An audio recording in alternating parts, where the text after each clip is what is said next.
বলো, তোমরা কি আল্লাহ ব্যতীত এমন কিছুর ইবাদত করো যারা তোমাদের ক্ষতি কিংবা উপকার করতে পারে না?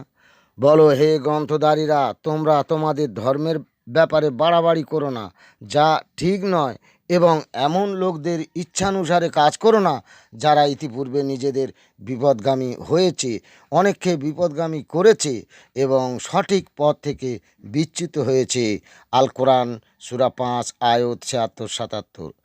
আদ জাতির নবী হুদ নবী আলাইসাল্লামকে আদ জাতিরা বলতো, মান আশা দুমিন্না কুয়া, আমাদের চেয়ে শক্তিশালী আর কে আছে?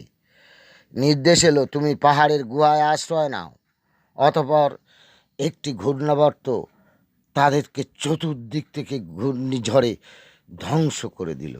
হুজুর সাল্লাল্লাহু আলাইহি সাল্লামের জন্মের ৪০-৫০ দিনের মধ্যে খ্রিস্টান বাদশাহ আব্রাহ কাবা শরীফ ধ্বংসের জন্য বিশাল হস্তি বাহিনীর দল নিয়ে এলে আসমান থেকে আবাবিল পাখিরা, প্রত্যেকের মুখে একটা করে পাথরের নুড়ি ছিল। পাখির গালের পাথরের নুড়ির আঘাতে আব্রাহর সব হস্তি বাহিনী এবং সমস্ত দলবল প্রত্যেকেই ধ্বংস হয়ে গেল।